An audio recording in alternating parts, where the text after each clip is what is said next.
Hey guys, I hope you're well. My name's Nat Rich and you are on the Talkwards. This is Awkward Talks that truly matter. And this evening I am joined by my friend Carl and also Jamie Catto from Faithless, who you might know him of, but he's also an incredible workshop facilitator and doing a whole host of other things we're going to be talking about this evening. So first of all, I just want to let everyone know that this show is, as I said, going to be running for every single night of the lockdown. I've put it everywhere I can, not having social media. I'm just literally plastering it all over my emails and sending it to everyone. So if you are tuning in, thank you so much. You've obviously not got bored of me yet, which I really appreciate. So we're going to be going toe to toe with Boris. We're going to go every single night for the lockdown. I have a whole host of guests lined up, loads of partners, loads of fun stuff happening. But this is the first kind of bigger interview that we have today. And we're going to be talking about lying and manipulation and whatever else we ramble on about, which I think is going to be quite interesting. So first of all, Carl, thank you so much for joining me today. You're an absolute legend. Carl interviewed me on a podcast. It was about a month and a half ago. About that, yeah, about that. And it was just your questions were so engaging, and I get interviewed 5 or 6 times a week and do so many podcasts, and your questions were so different and so out there, and I was like, this guy's got it. So I've asked you to come on board. No pressure though. You don't you kind. Thank you. Yeah, we've got you on now. And then we've also got Jamie on. So Jamie, I had heard of you and I'd heard of your work, but had no ways of reaching out to you. And then one of my clients actually couldn't make one of our sessions because she was on one of your workshops. And she absolutely loved it and was like, you need to get this guy for your radio show. So I literally poked you. And here we are. Thank you so much for joining us. Pleasure. Great. So as I said, it's the Talkwards. We don't have anything structured or planned. I never do. I wing everything. If I have a plan, God's got a better one. So I've learned just to back off, show up and see what comes through. And the best conversations come from this place when it's just winging it. So we've got quite a lot of people going to be tuning in tonight, I think, as well. So if anybody's got any comments or anything they want to say as you're coming in, please do just drop them in the chat. And me or Carl, I'll make you comment moderator. You can read some out if we get some good ones. No problem. And there will be swearing. There always is around me. I'm sorry. I know, Jamie, you were also known for a curse word here or there. So like, hands over. I can't help it. I really am going to try my best. I know my dad's listening downstairs. So Dad, I'm not technically swearing in the house while you're here because you're downstairs. But if you can just excuse me for this one, I love you. Don't ground me. So we're going to get straight into some raw questions, basically, if that's okay. I know you two are pretty open and honest. Carl, I'll start with you. All right. Right. Can you remember the last time you lied and what it was?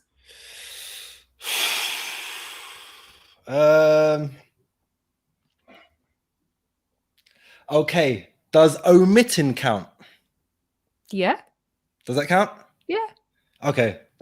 So I recently had a breakup. Yeah. And my daughter was here a couple of weeks after the breakup, and she just noticed little things were missing, like the eyelash curler, the foundation kit that's normally in the bathroom. And she was like, where is bleep bleep? Not going to say her name. And I was like, she's not here no more. And she's like, oh, is she going to come later then? Or is she coming tomorrow? I said, she's coming soon, but it'll probably be once you go back to your mum's, so you won't see her. And that was pretty much it. So I didn't fully lie exactly, but I just missed out probably the more essential elements of that particular narrative. Interesting. And what was the reason? Did you feel like you had no option and that was going to bring a better outcome, or is it something that you don't feel? I don't know, how old's your daughter? She's 9. She's 9. Did you feel like it wasn't something that she needed to know about at that age, or what was the reason that you didn't fill in the blanks? It was a little bit of that. And also, I think there was a strong level of uncertainty on my part. And my daughter's very inquisitive.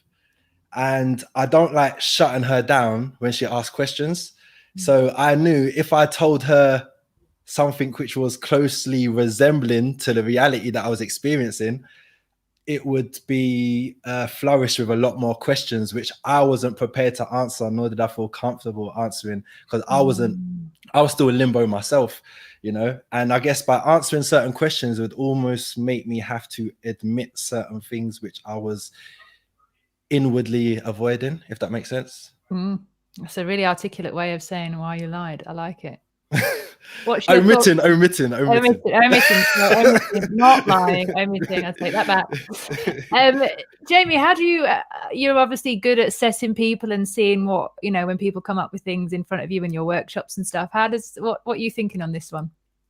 What, on lying? Well, I think actually on Carl's answer, what do you think about that in terms of omitting? And I think that's totally kosher with a 9-year-old. You know, it's different with kids. You've got to balance. You can't just let it all hang out. I think it's important to couch it into something that's not going to invade their equilibrium. I think it's totally kosher. And what about you? What was the last time you can remember lying, if you can? There's a couple. I'm actually quite strict about lying. I think that the video game of life, like, part of the challenge is, can you manage to subvert the system and get what you want without lying? You know, like, that's the game in a way. Like, I don't like to even lie to change a doctor's appointment. You know, I just you know, one's word is, there's this thing called the 4 agreements by someone called Ruiz, and, you know, one of them is be impeccable with your word. It's just a core value, you know.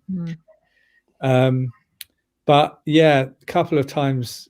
One, I did lie to my daughter's school. One of my daughters, I got 3,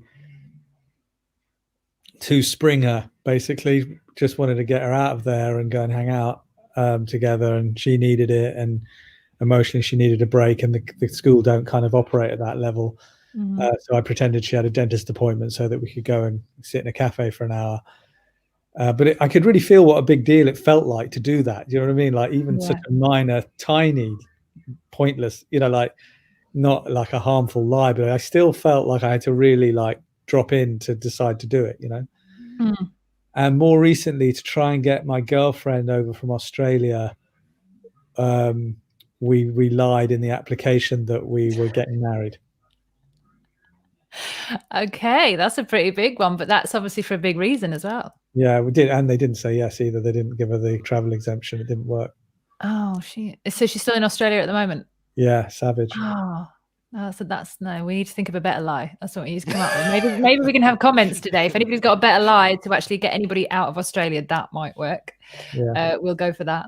And you know, it's interesting that you said that, you know, obviously, you know, you can feel it when you lie. And I'm very similar. I'm very creative, and I was a kid, I was always telling stories and always putting different ideas together, and I would exaggerate. I'm like the best. I can add VAT onto anything, any story, and I'm there lathering it up, and I could make it really creative and fun. And if I was drunk, I used to lie a lot more, but in a fun way, not like a malicious way or anything, but just, I don't know, it just ended up coming out because my creativity wasn't being used in any other way. And one of the things that I really noticed, I realized I was living in a large amount of bullshit. And I was just like, I'm lying to everyone and myself. And if I want to grow up and get past all of this stuff, I need to stop lying. And I remember it was the first time I'd really officially thought, right, no more lies. This is it. Me, I'm done. And my friend, who I loved dearly, but we were good friends, but we weren't like really, really close, but we used to go out all the time. And she came round and she said, and I'll never forget, because she's like, oh, how do I look in this outfit? And she'd done her tan, and it was more of a rub-on tan rather than like anything else. It was not a spray-on tan. So she hadn't done it herself, let's put it that way. And it was like streaky and orange. And she goes, oh, can you see any of my cellulite or anything? And I'm like, oh my God, this is like so clear. She goes, and like, is my outfit all right? And I was like, in all honesty, and I'm thinking, I've got to tell my, you know, I've set my goal on Monday. This is like Friday night going out. And I'm like, in all honesty, your tan's a bit streaky. Yeah, you can definitely see your cellulite. And there might be a better outfit that we can choose. And I felt so good that I'd told the truth. I felt so much relief that had actually come out of my mouth. I still haven't spoken to her since. And that was over 10 years ago. it literally broke us up in our friendship, and I was gutted. But it was like, you know, if she could have just said, "Do I look all right?" I could have been like, "Yeah, have you got another outfit?" That would have made it. But it's because there was the tan and there was the cellulite, and I mean, I was like, "Oh my god, I can't believe I've just done that." And we haven't spoken since, and it was quite hard. And I think a friend of mine said to me about lying, we only lie for one reason, and it's we're a control freak. We're trying to control what the other person thinks about us. So we manipulate our story to them, getting them to approve of us rather than to disapprove. And that sat with me for some time, because I thought, where else in my life have I really tried to be a control freak and really tried to get other people to, you know, bend to my way? And I realized how much of a manipulator I was, on top of as a liar as well. We can manipulate situations that aren't technically lies, but we kind of like do certain things to get people to do what we want them to do rather than what they want to do. Have you guys experienced that before? Yeah, I mean, I don't think that's true, that's the only reason we lie. Go for it. What's your reason? There is definitely times to lie for fun, for mischief. Okay. I love lying to journalists. Once, long ago, a journalist rang me up unscheduled. They were doing an article on my music lawyer at the time, who was a very serious, straight guy, very man's man, macho, five-a-side football on the Saturday kind of a guy. And I could tell they were not doing a very pleasant article about him. So I told them that not a lot of people know this about him, but he's actually a very advanced Reiki healer, which is just total nonsense. Couldn't be further from, and that he gave his Saturday mornings to do faith healing. And wow.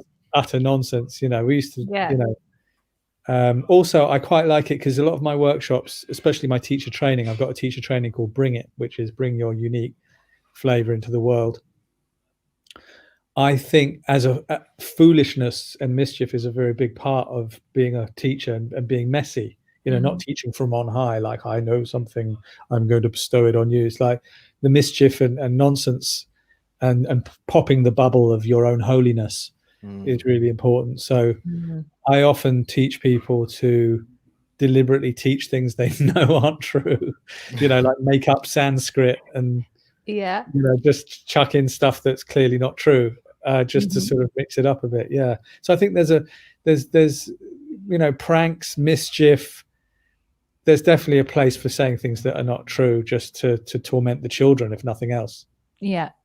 I like that. That's a good perspective. I wouldn't have thought of that, because I've kind of, for me personally, lying has been such a thing where I've thought I can't do that anymore because it's detrimental to my mental health and also to my life. But I probably just haven't been having enough fun. I need to get some kids around so I can start lying. That's what I probably need, more fun. Go on, Carl. What about you?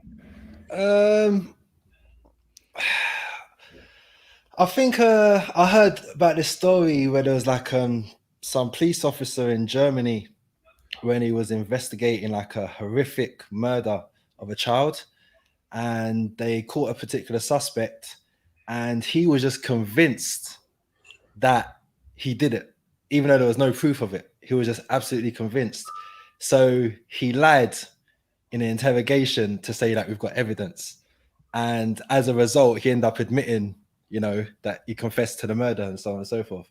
But upon trial, the police officer that interrogated him got sued by the guy that got penalized for lying. And I think it just brought this big, I guess, philosophical argument of, is it ever okay to lie? And can the lie bring about the truth? So I think, because even in that argument there, it's hard to say he was wrong, even though he got stripped from, you know, his career and got, I think, a hefty penalty or something. But I don't know, it kind of had me thinking to myself that there has to be certain circumstances which must allow an untruth to be told to the minority if it's going to save the majority. Completely. Yes, SS officer. We don't have any Jews hiding under the floorboards. I mean, Exactly. Yeah. Yeah, it's true. It's like when you think about it, I think now are pushing times. We're really in a different place than we've ever been. And I think people are being asked what their truth is on a daily basis, what their real feelings are, what it is that they're pushing towards. Are they conspiracies? Are they vaccines? What is it? And everyone's dealing with a level of truth as well, because this environment as the rug has been taken out from under us all, and it's asking us to look at our truth, whatever that is. And that's scary, but that in a sense is a great thing for us to do. But we have to look at where we've lied and where it hasn't helped us, because I can't really look back and say, oh, that lie really helped me there. I can't name one of those lies. I'm not hiding Jews anywhere. And thinking, oh yeah, this is who I need to keep secret to save their life. That hasn't been a situation in my life, but I can't look back on my own life. And can you guys think of a time where you've lied and it's really really saved you? yeah, when I've had drugs on me and been arrested. I love it. And Yeah. weirdly, I used to smoke a lot of pot, and strangely, this particular time of getting pulled over, I didn't have any on me, but I did have some acid on me that my brother had sent me from university. Like, I was only about 17 or something, and somehow I got pulled over for some reason, and they emptied out my pockets, and there were these two sort of blotter tabs. And the policeman didn't know what it was. He goes, "What's that?" I said, "I don't know." And like got through it, and they go on and pick it all up, and they gave it all back to me. Oh wow. That's good. But yeah, definitely to stay out of trouble. Yeah. I mean, every time I've gone through an airport with ganja under my tongue wrapped up in a bit of cellophane is a form of lying, isn't it? Yeah, technically, yeah. You're just not saying it, I guess. It's interesting because there are a lot of people. I did one of my first shows that I did for the Talkwards. We did about stealing. And because I was really surprised at how many of my friends, one of my friends had said to me, one of the guys that was working with me, we went out for lunch and we were on our way to Tesco's. He went, FYI, I steal food. I was just like, what do you mean? He's like, sometimes when I can't afford it and I just think, I'm not paying that much for that. He said, I steal food. And I was just like, okay. And it got me thinking, and I wasn't judging. I was like, okay, I used to steal stuff. It's cool. Yeah. But it's like, it's not something I do now because I can't deal with the guilt because I've gone through this whole like trying to improve my life process. But he was really widely open. So I told another friend of mine and she's like, yeah, I put some oranges. No, she was I put a grapefruit through at Sainsbury's the other day. And she was like saying it really shy. I was like, wow. And then I noticed that nearly everyone I know and hang around with for that week because I had some stealing story. And it was that they weren't ultimately happy about it, but they also were like that when I asked them directly, they're like, oh my God, yeah, you know, I've stolen this or whatever. And it seemed like obviously lies happen with everyone. Stealing happens with everyone to a certain extent. Mm-hmm. And it's what do we accept on a group level as to how bad it is, I think. Yeah. You're starving to death. If it's a survival issue, that's one thing. Yeah. But I also have a belief, and this is maybe a bit woo-woo for you, but that like my favorite teacher is this guy called Ram Dass. Yes, I'm aware of him. And one of his lines is treat everyone you meet as if they're God in drag. Love it. And so like I've had certain people justify to me it's okay to steal from big companies like Tesco's or Sainsbury's because they're a big corporation and, you know, but that doesn't really sit well with me. I don't think it's kosher to steal unless you're starving, you know, if you can't feed your kids and it's a survival issue. And of course that's a whole different thing. Yeah. But just because you want a cheaper deal, that doesn't quite sit well with me. No, it doesn't. For me, when he told me, I was like, oh, I was really shocked at I'm actually owning it completely as well, which is, by the way, I steal. Like, it didn't have any really shame around it. And I was like, oh, wow, okay, this is quite interesting. And I don't know, it kind of makes me think, because when I was younger, I remember I got done for stealing. Oh God, I forgot even what it was. I'd stole, let's just say I was meant to like steal a Milky Way and I might have stolen pretty much the whole tuck shop. And I came home with rather a lot of sweets, and my mum's like, I didn't give you any pocket money for that. And I'm just like, no, it's fine. You know, they gave it to us. And my mom was like, no. So she went over to my friend's house, to my friend's mom, and said, you've just took these two swimming. Did you give them pocket money? And my friend's mom was like, no. And she says, well, she's come back with this, and literally emptied up, wrapped up in my wet towel. The swimming costume was like everything that you could possibly imagine from this thing. And I don't know what it was. I don't know why, like, one thing would have just been probably enough and I'd have probably eaten it and gotten away with it. I went all in and took like pretty much the whole lot. And I don't know what that meant at that age in terms of why I stole that much, but I remember it being it should have been quite a traumatic thing getting caught out, and I had to go take them back. My mum actually put me in the car and drove me back down to the swimming baths and actually said, my daughter's got something to tell you. And I walk in with this bag of sweets. And I was like, I stole your sweets. And my mum said, and what have you got to say? And I'm like, oh, sorry. And I just felt so bad. But to make it even worse, my mom took me to school on the Monday, and she told my head teacher that I was grounded for 2 weeks and that I'd been stealing, so I needed to be watched. Hardcore. And I'm like, so it got worse and worse, and that should have put me off, but it didn't. It made me continue. And after that, I just ended up stealing things, and it wasn't like all the time, but it didn't put me off. And I was like, when am I actually going to stop? You know, when am I actually going to stop this little thing that I'm pinching here or there?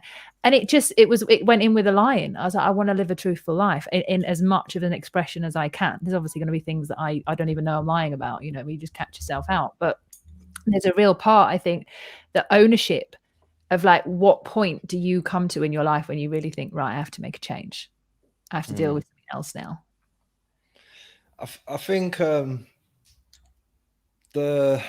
I think like it seems like the moral compass that guides a lot of our values and what will constitute as an ethical lie and a non-ethical one.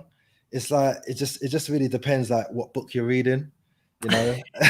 If I'm being honest, that's what it seems like a lot of the time. You know, a lot of people will base their argument based on, you know, well, you know, Buddha said this or Allah said that, you know, Jesus wouldn't have done this, you know, type things.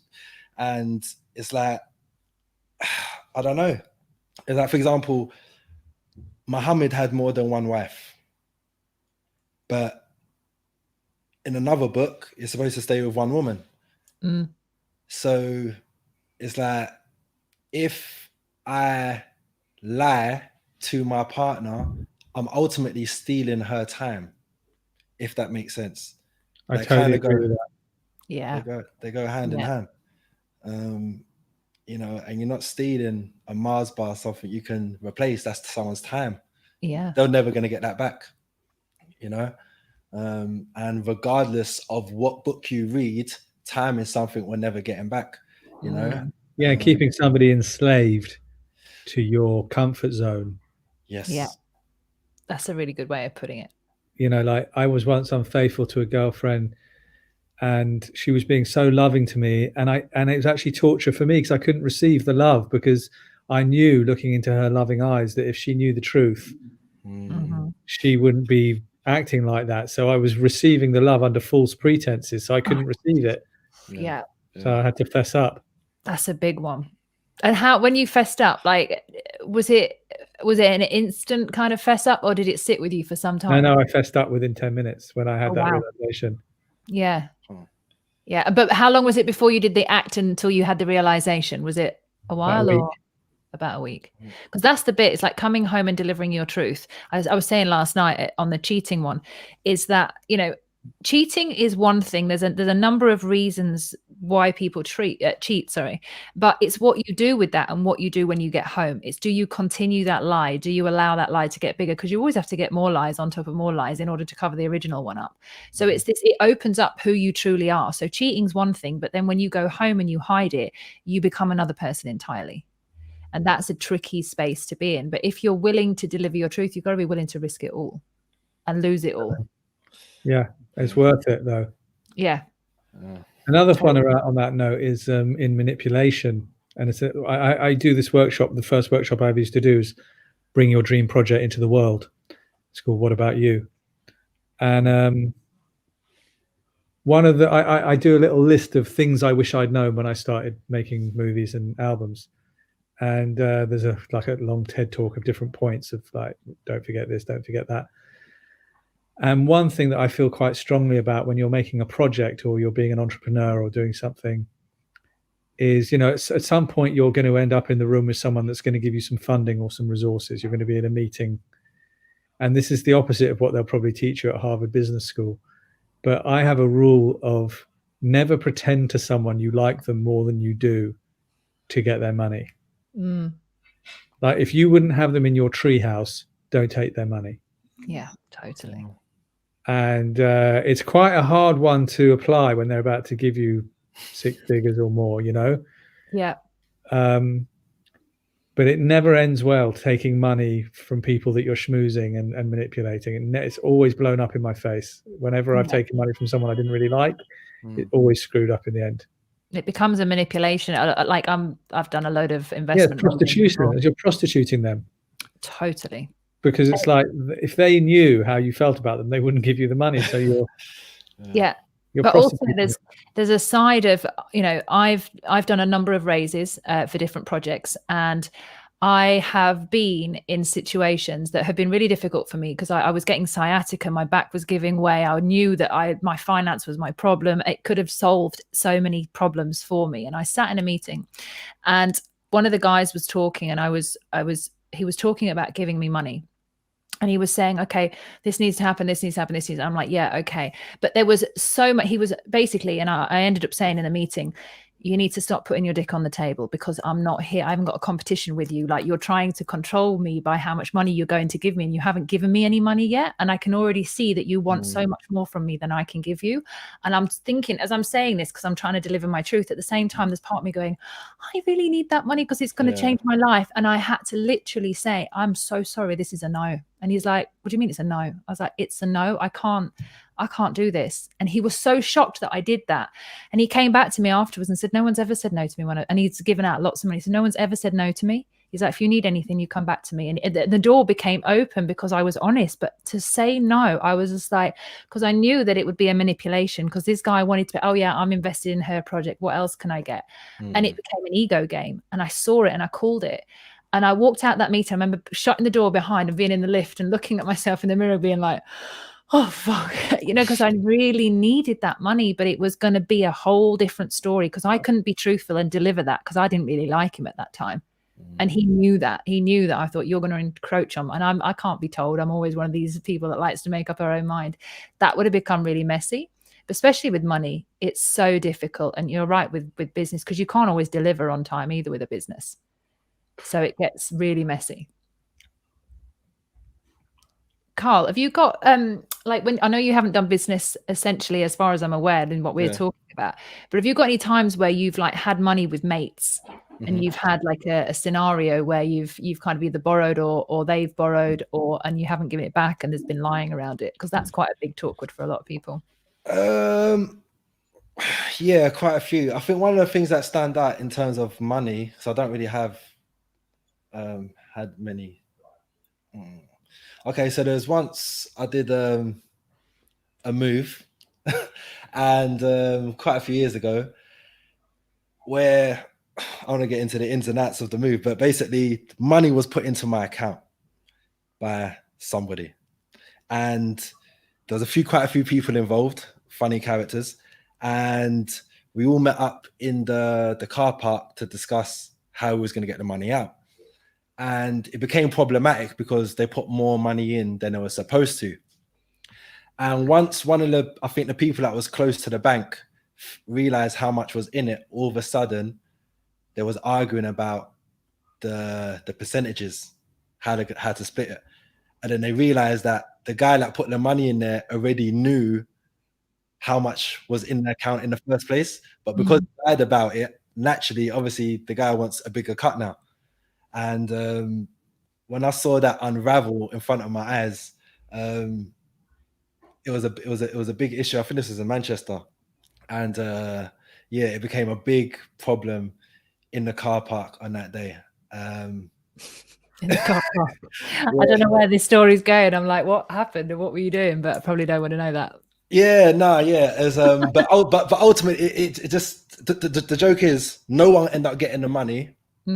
at the end of it, but it all came about because one guy, he basically needed other people to play their part to make the move happen. He couldn't do it by himself, you know. But then once one of the people, like I said, that was kind of closely associated with the bank, realized that, wow, he's actually put in more money than he said he was going to, which would mean I need a bigger share. He was like, no. And yeah, and that caused a big problem. And obviously for me, the biggest problem for me was just that I thought like I took the risk because it was my account, and I ended up getting a big, you know, check through my door with a big stamp saying evidence of fraud on it, and investigated and so on and so forth, and then end up with nothing for it, all because of this guy was basically being too greedy. It's the association to other people's lies as well that causes us a problem, because sometimes we don't say anything. I've been part of a situation where somebody wanted to put money into my account for a crypto deal. This was years ago. And he didn't want to put it in his own account, and I ended up getting my bank account by Revolut closed. They just closed my account because it's associated with crypto money, and I was really enjoying it because I really liked Revolut, because I liked the way that the bank was and all the little extras that they got. And my account got closed, and because I was associated with someone's crypto deal, and I was gutted. But it's just by association. You don't really think how far this goes, but you have to really be careful of other people lying around you as well. Absolutely. Oh, look, I've got to go downstairs and get this battery. Go for it.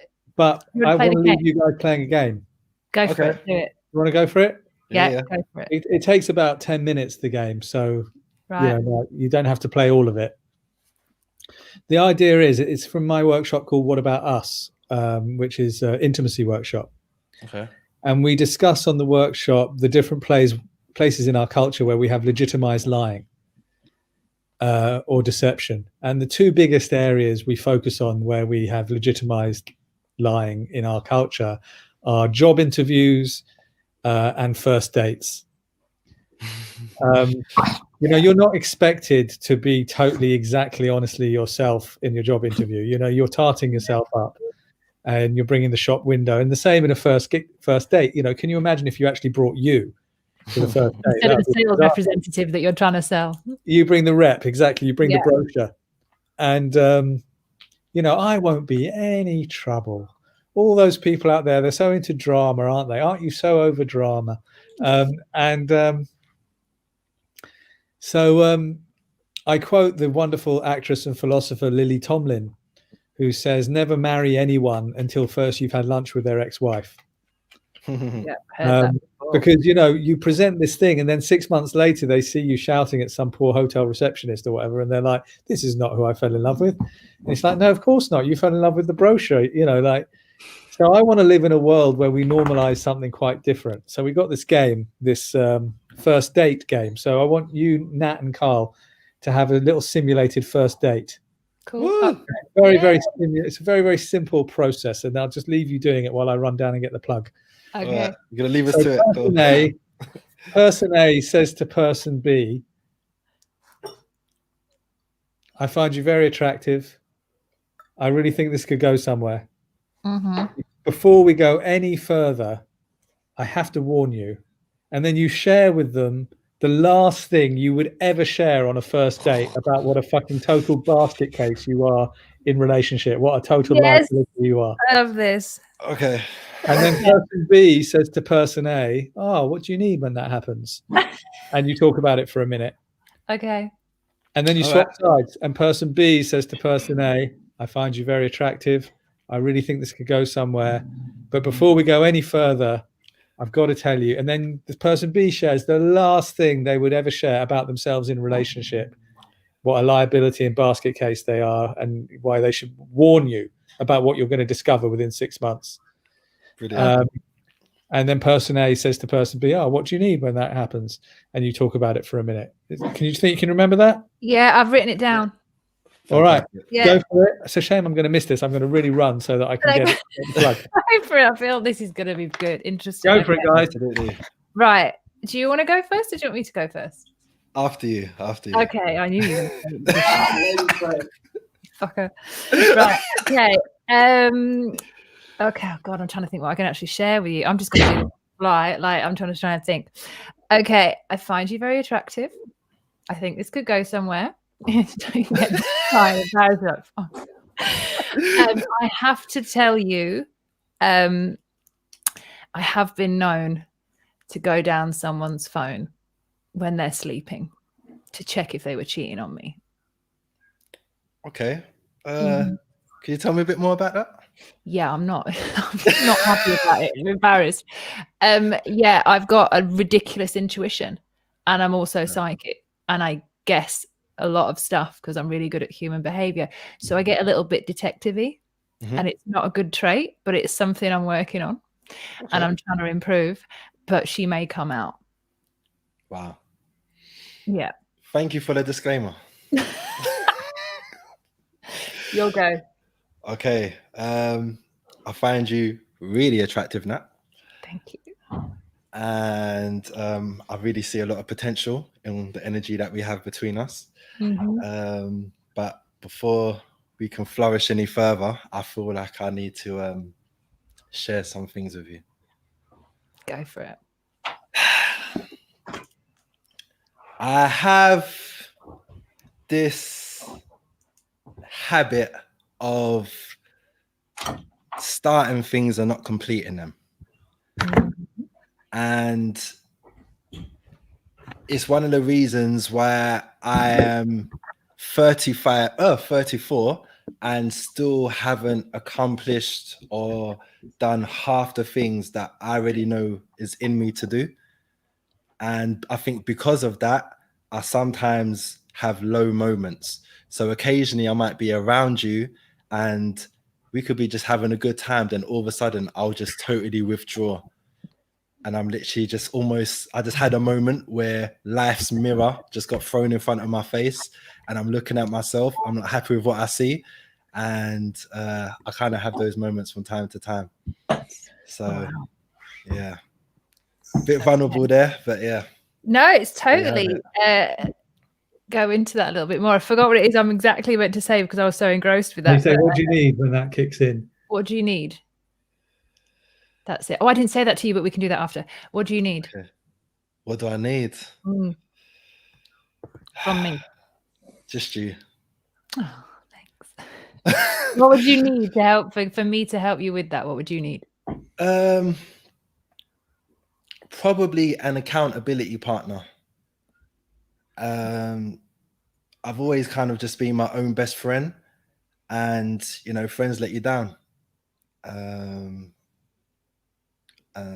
So yeah, I can't rely on myself because sometimes when I am speaking, I don't know who's speaking and who's listening, and I think I just need a trusted external voice to kind of keep me on the right track.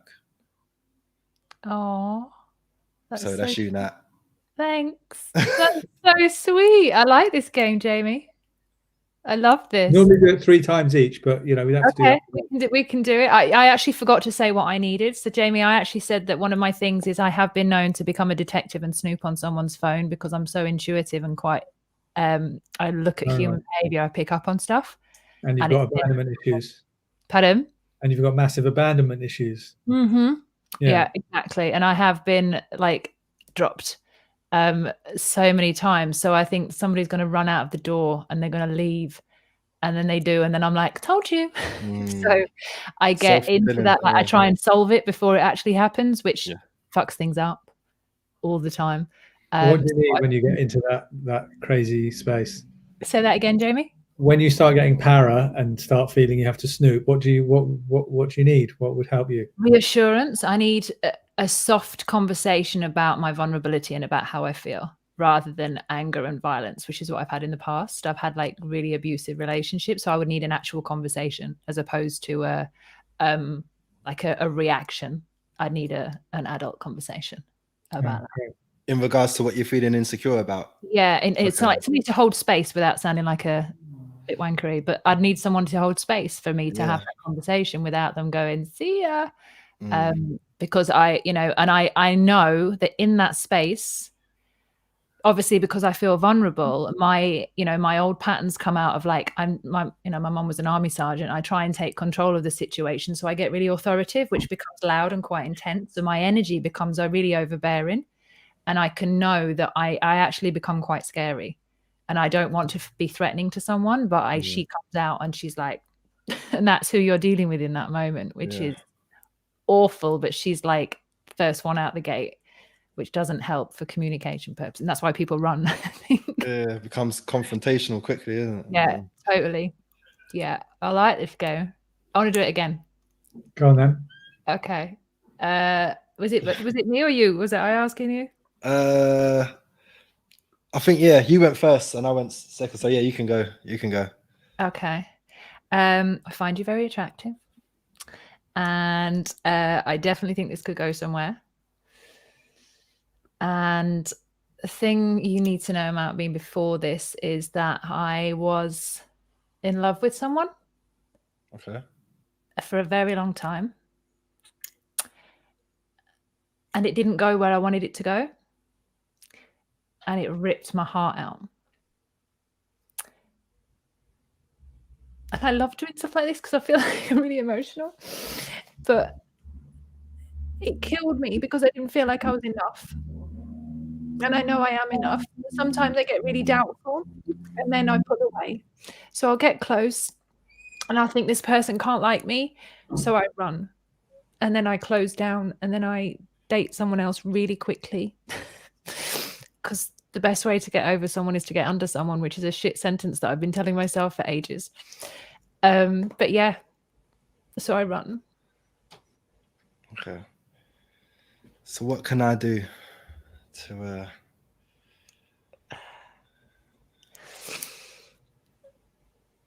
help alleviate that, if that's the right thing to say? Mm-hmm. You can't promise me anything because no one can. But show up when it gets hard. And that's it. I can't. For me, I like communicate and I'm a communicator, but if I don't have anybody to communicate with, I can't solve anything. And I want to go deeper and to trust more, but I have to do that with somebody that's willing to show up.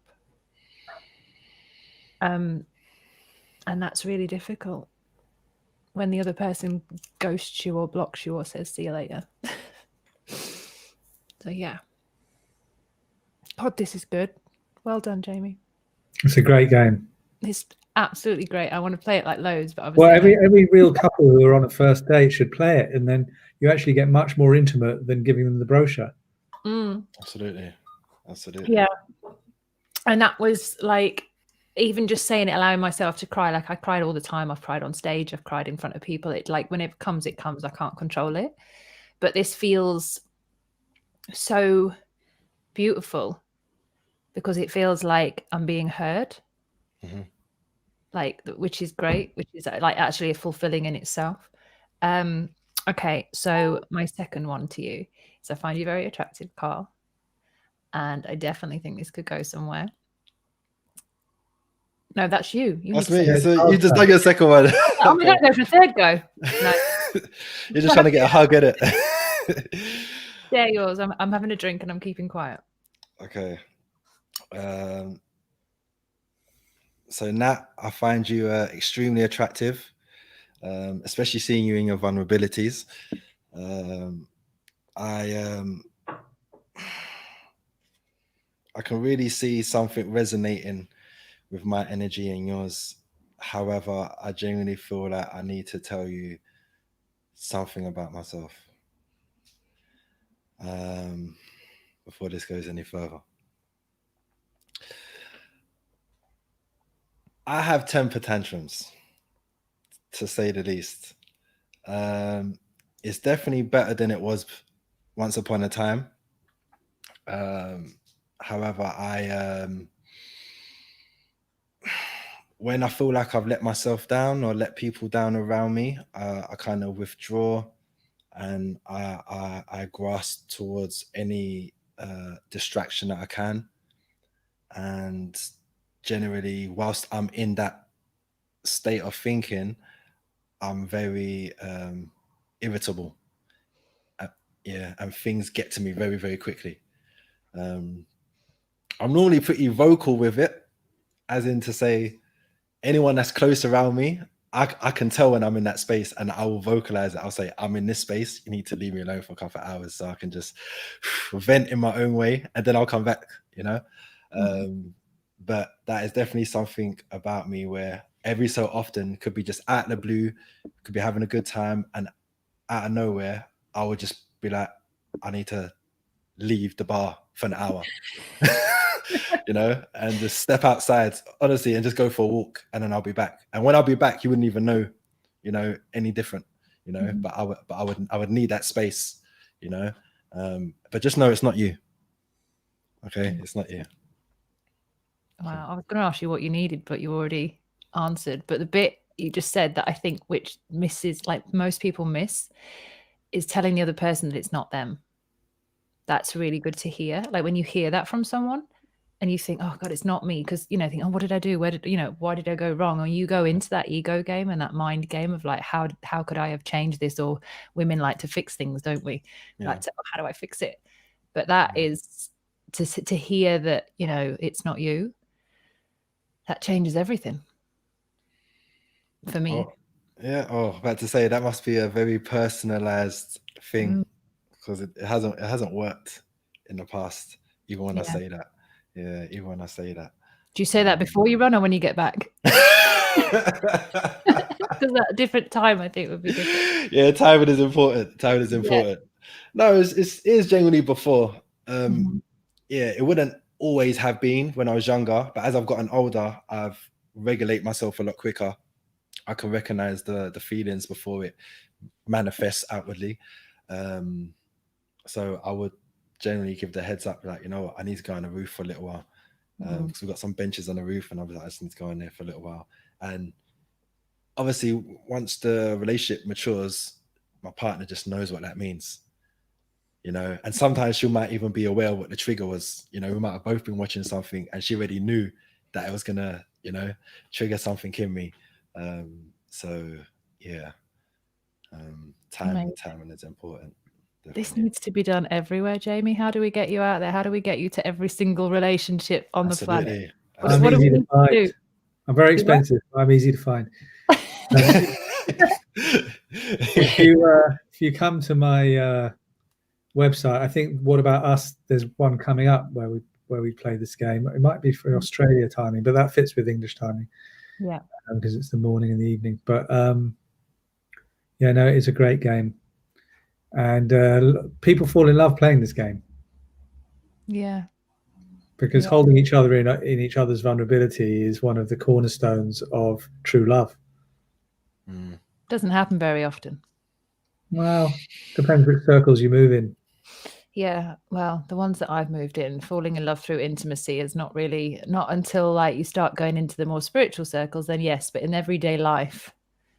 We're my whole mission in life, through all my workshops and my book Insanely Gifted and all the other stuff, is to normalize this for the everyday, is to not make it just for the spiritual converts. Yeah, great. Only little niche thing of yoga people, whatever.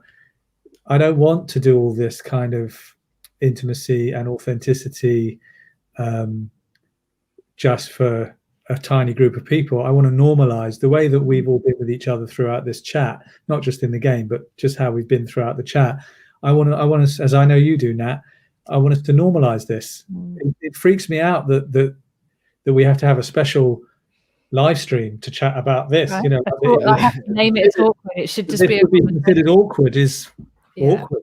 You know, like I want to normalize, and then we can go and have workshops where we're really superficial with each other for a couple of days. The opposite. Do you know? I don't know if you've heard about it, Jamie, but at Orcal, so there was a little. I'll tell you a very brief story. There's a little experience that I had a little while ago, and I dated this guy, and we were at his house and we were in bed, and I was just like, oh God, and I kept losing my breath and getting really short of breath, and it wasn't COVID, I swear, but I was like, and I'm really unsure. And I said to him, I feel really insecure. I feel like I'm losing my breath and I don't know what it is. And I was just like, I'm not sure what I need to say. And he's just like, okay, let's do this game. And have you heard of it? It's RDBSM. No.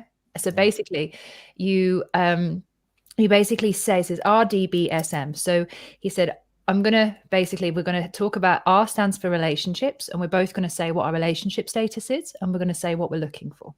Okay. Once you've done that, you then say what you're desiring in that moment. So I desire you, or you desire me, or what you desire to touch, you desire to sleep together, you desire to kiss, whatever it is. The next one is B, which is boundaries. So what are your boundaries in that moment? So he said, for example, you might not want me to touch you here. You might not like anal. You might need to have a condom, whatever it is. There's a boundary when you connect with someone sexually that we need to be aware of with each other. And then the other one, the S stands for your sexual history. So it's basically like when you last had a test, have you got anything you need to worry about? Do you need to wear a condom? All of that. And then the last one was RDBSM, and that was your, what was it now? Meaning. What meaning are you attaching to this connection that we've got right now? And we did this, and it lasted about 25 minutes, half an hour. I went from which I haven't been like that in bed before. I think it's because it's been a long time, but I was like, oh. After it, I was just completely relaxed, wide open to the conversation, into the flow. And I had some of the best sex I'd had in a long time, because I'd had this experience where I'd actually been able to share my truth and be intimate with someone and go from that space rather than go from that, not sure. Yeah, brilliant. Powerful. It's something that you could check out if you haven't already. Thing which is very popular at the moment, called the Wheel of Consent. You heard about that? No. Oh, it's really worth checking out. I can't remember the woman's name who put it together. Yeah. But you talk very much in those kinds of ways, not specifically the way you exactly said, but not far off. And it's all about boundaries and about knowing and having the conversation. Because in the Wheel of Consent, there's person A is doing something to person B, right? But that doesn't mean it's for person B. You allowing me to ravish you might be actually for me, not for you. Mm-hmm. So you discuss like who's doing what to who, but you also discuss who is it for, and you be clear about that. That's just one aspect of it, but especially in today's world where we're trying to educate our young teenagers that no means no. No doesn't mean try harder to try and make it a yes. No, one of my kids said to me, they were joking, but they were like, among their schoolmates, they're like, the lads are sort of like, no means yes, yes means anal or something, like they're dogs. Oh God, that sounds like the worst school. Yeah. But, to have these conversations, like also before you touch someone's body, genitals, whatever, to ask first. Say, I'm about to touch you. Is that all right? Or is this too much? Or is this hard enough? Or to keep asking questions and to get into the culture where we're much more verbal. It doesn't kill the moment. Like you just said, when you had the verbal stuff, it opened you and softened you. And so, there's a myth that says that by talking about things and asking, that it kills the moment, but it actually enhances the moment, because then everybody feels safe that their boundaries have been listening to. Yes, I do want to kiss and cuddle. No, I don't want penetrative sex, whatever. It's really really need to encourage everyone, and especially the youth, to have that conversation, be much less sheepish about being upfront. Because we don't really vocalize. A lot of women don't vocalize what it is they're going through, because they don't really know how to engage in that conversation. So having a structure like that is really good. And I know that same guy that I connected with, he actually said to me, he was putting his hands in different places, and he said, I want you to say yes, no, or maybe. That's very Wheel of Consent. Yeah. And I was just like, and he put his hand there, and I'm like, yes, and he went down, yes. And then I'm like, no. He went, is that a no? It sounds like a maybe. And I'm like, oh, I didn't even know that my no sounded like a maybe. I was just like, how confused must a guy be if I can't even say it right? But it was that, and I'm quite a communicator, but I'm like, no. And then my whole face is like, oh, not sure. And I'm doing a course at the moment called Level Up, which is all about loving women better. It's run by a guy called Shawnee Love. Okay. And one of the first module is consent, boundaries and consent. And there's a section in it where they've just edited together lots of different women having been asked the question, have you ever had sex when you didn't really want to? And of course, every one of them has said yes for a different reason, and it's just fascinating and heartbreaking. I didn't want to make him angry. I didn't want to look unsexy. I didn't want to look enough. I didn't know that I could say no, really. That once you started, like, we don't have in our culture often a way to stop. You know, once we've gone to second base, we it's like all the way. You know, it's like we don't have a thing that. And I've noticed even as a man that there's been times, a lot of times when I've had sex when I'm not sure I definitely wanted to, that maybe I just wanted touch. Yeah. I didn't actually want to screw. Yeah. I just really wanted touch, but because our culture doesn't have a way that you can have touch without having to go all the way, or I didn't want to make her feel unattractive or for whatever reason, like, yeah, it's very easy to sort of not stop and not even know why. So it's really good for us to all check in with that. Yeah.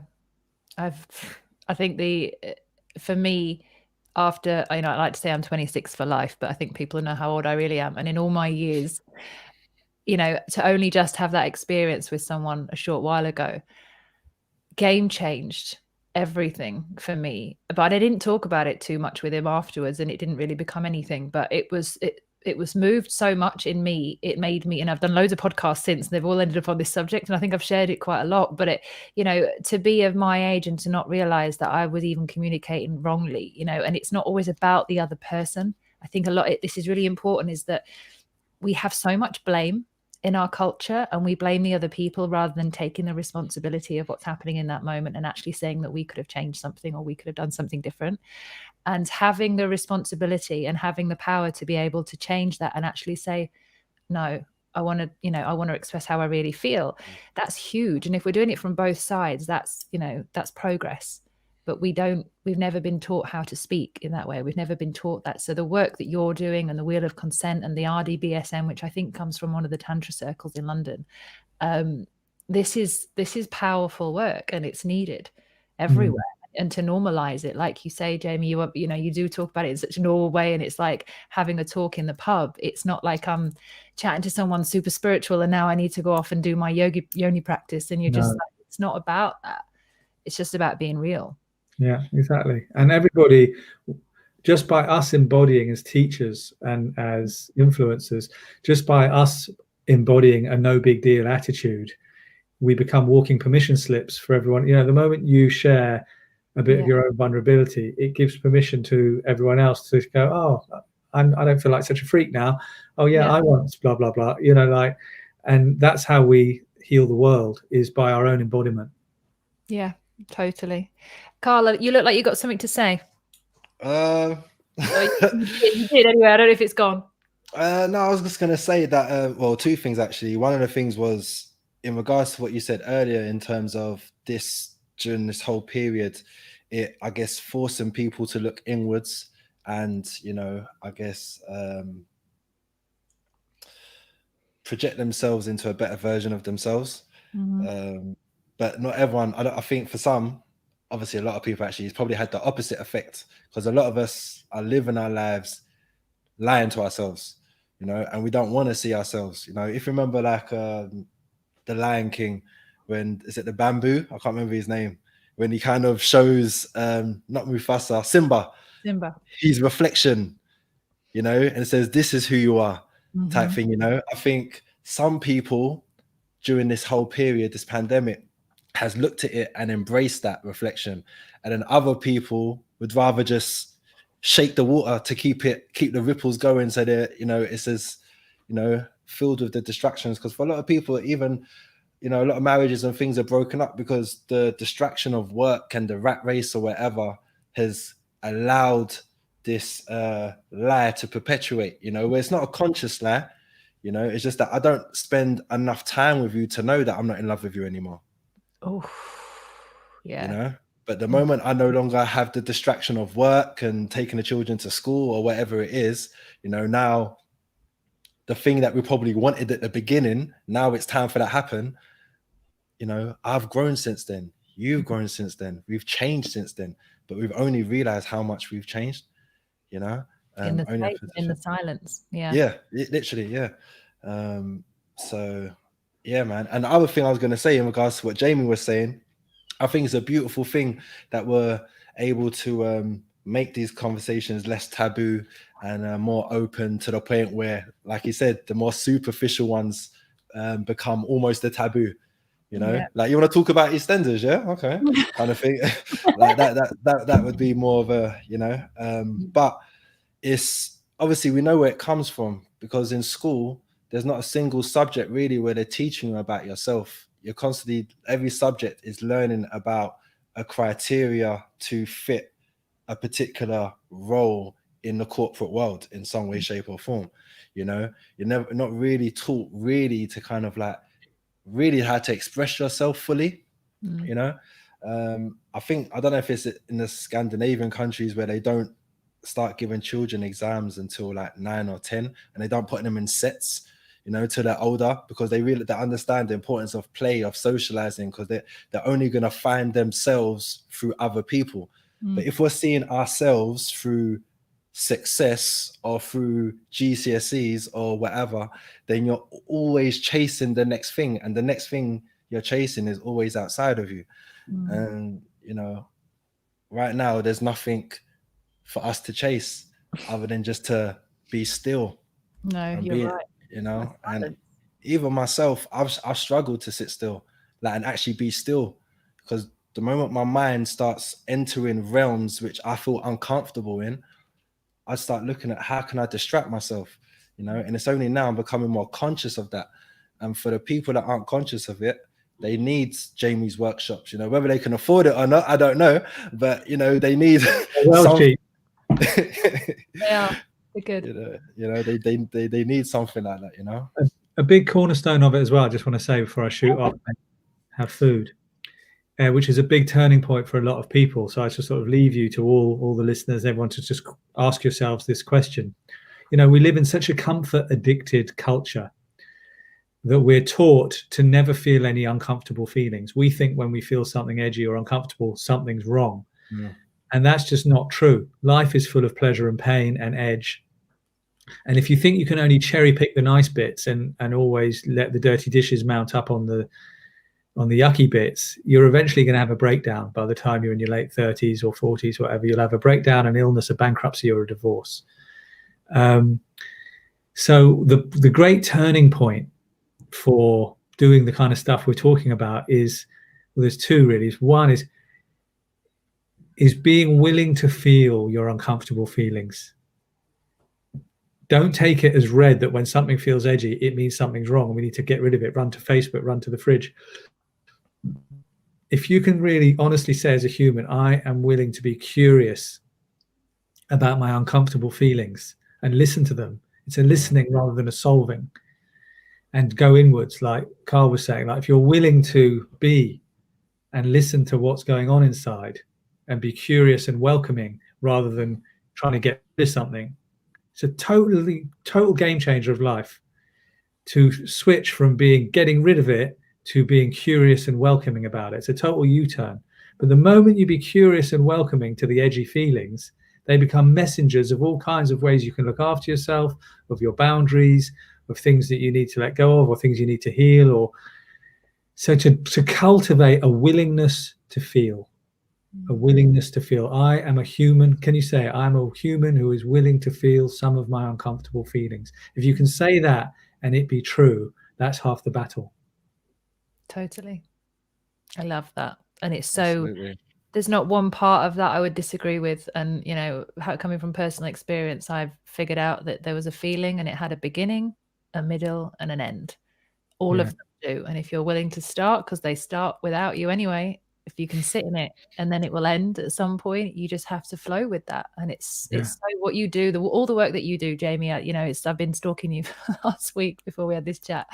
All the work that you do is perfectly designed to help you get in, to feel, to be more of yourself and to show up, because we need to show up more than ever. We can't. And not to go too deep scuba. Like my work is not like you've got to cathart and punch a pillow and cry for mummy. You don't have to go deep scuba. We're just snorkeling around the edge. It's very gentle. We're the school of low hanging fruit. We don't want to push it. I'm doing deep shadow work. No, calm down. Just snorkel gently around the edge, wander through, just a bit of low hanging fruit, a little bit of interest. gentle curiosity. You know what I mean? It's not some massive traumatic big deal. Just very gentle sniffing around the edge is plenty. It's amazing. Well, I think we will end it on there. Thank you, because I know you're hungry and we all need to get off and I need a bath. But thank you so much for joining me today. And just to give everyone a little bit of a heads up, this is a show every single night. I'm going on as long as Boris is going on with the lockdown. We're going to be talking about everything you can imagine that makes you feel uncomfortable. There might be more tears. They might be mine. There might be someone else's. And we will have our Roku channel. So we've got a global Roku channel, a TV channel that you'll be able to get on all your smart TVs in a couple of weeks' time. So you'll be able to watch it on there too. But if you have any comments or ideas or suggestions, or you want to reach out to these two, the information is below. Lovely to meet you, Carl. Yeah, great to Likewise, introduce Jamie. you. And thank you guys so much. It's been so special to host you, and thank you for being honest and authentic. See you guys. Lovely to be here. Thanks a lot, Nat. No worries. We'll see you again soon. Thank you. Thank you. Take How care. was that, Carl? It was crazy. Yeah. It was crazy. It was crazy. It was crazy. I love that. It was crazy. Do you feel that you could go to one of his workshops? Oh yeah, I would love to, man. Yeah, I would love to. Yeah. I'm gonna get his information myself, and definitely. Yeah, definitely.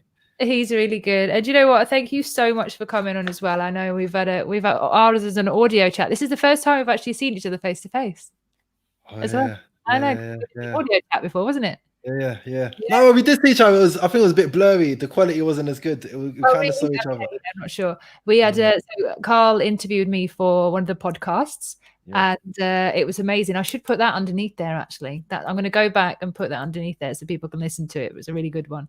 But and if you want to tune into Carl's podcast, go and check him out. It's In the Clouds. Is that right? Yeah, Above the Clouds. Yeah, Above the Clouds. Yeah. Very good, very philosophical indeed. So if anybody's got anything they want to say, let us know in the comments afterwards, and I'll get back to you all. But have a great day, and we will see you tomorrow, 7 o'clock. I think tomorrow is Getting Wasted. I think. Yes. Yeah. Is it Getting Wasted? I think so. Yeah. Talking about apps, getting wasted and what it means, and going from there. But as I said, awkward as we can get. We'll see you tomorrow. Absolutely. Bye for now. Bye, Carl. Thank you. Bye.